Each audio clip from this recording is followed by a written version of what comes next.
নাগরিক হিসেবে আপনার ব্যক্তিগত তথ্য কতটা নিরাপদ? সরকারের কাছে থাকা আপনার তথ্য যে যার তার কাছে চলে যায়নি, এরই বা কি নিশ্চয়তা? সরকারের গুরুত্বপূর্ণ দায়িত্বে থাকাদের তথ্য কি নিরাপদ? আখলাকুস সাফার রিপোর্টে দেখুন এসবের উত্তর মেলে কিনা। বের করতে পারি, ওনার কল লিস্টটা বের করতে পারি, কার সাথে কথা বলছে এসএমএস লিস্টটা বের করতে পারবো, ওনার ফোনের আইএমই ডাটা বের করতে পারবো, ওনার এই এনআইডি দিয়ে কতগুলো নাম্বার তোলা আছে এটা আমরা বের করতে পারবো।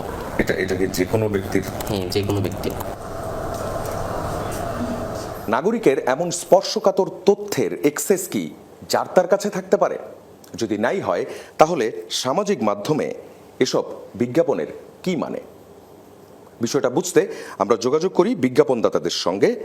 কোনো প্রতিষ্ঠান বা দোকান নয়, তারা কিন্তু কাজ করেন শুধু অনলাইনে।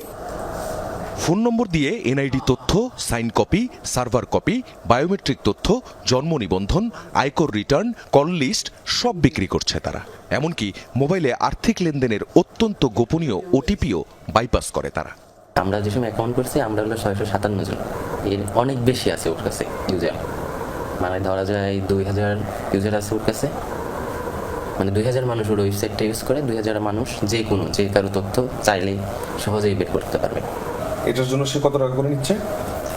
এই শুধু এই বায়োমেট্রিকের জন্য ও 131 টাকা আমাদের কাছ থেকে নিচ্ছে। রাষ্ট্রের গুরুত্বপূর্ণ ব্যক্তিদের তথ্য কি এভাবে পাওয়া সম্ভব? জবাব এলো হ্যাঁ। স্বরাষ্ট্র উপদেষ্টা অবসরপ্রাপ্ত লেফটেন্যান্ট জেনারেল জাহাঙ্গীর আলম চৌধুরীর তথ্যও কি নেওয়া সম্ভব? স্বরাষ্ট্র উপদেষ্টাটাও করা যাবে? স্বরাষ্ট্র উপদেষ্টাটাও করা যাবে, প্রধান উপদেষ্টাটাও চাইলেও করতে পারবো। আচ্ছা, আমরা স্বরাষ্ট্র উপদেষ্টাটা করি তো।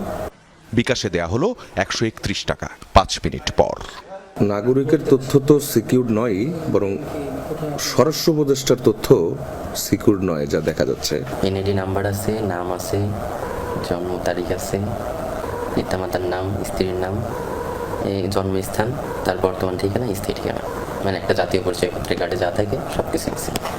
উপদেষ্টা কার কার সাথে ফোনে কথা বলেছেন তাও কি জানা সম্ভব? 1200 টাকা খরচের বিনিময়ে তাও পাওয়া গেল। নম্বর, কল ডিউরেশন, আইপি, আইএমইআই, এমনকি যেখান থেকে ফোন এসেছে বা গিয়েছে সে ঠিকানা সহ। মানে এগুলো সব করা হয়েছে এখানে? হ্যাঁ, এখান থেকে করা হয়েছে। কতজনের? 17 জনের।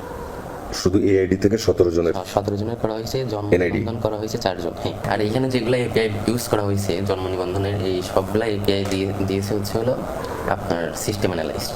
এই মূল ওয়েবসাইটটা অপারেট করতেছে একজন ব্যক্তি, কিন্তু ওর সাথে আবার সরকারের যত সিস্টেম অ্যানালাইজড বা কর্মকর্তা আছে ওর সাথে কানেক্ট আছে। দরজার তালা অক্ষত, অথচ চুরি হয়ে গেছে সব, এমনকি বিক্রিও হয়ে গেছে। প্রশ্নটা হলো, এসব তথ্য কিনে কি করে মানুষ?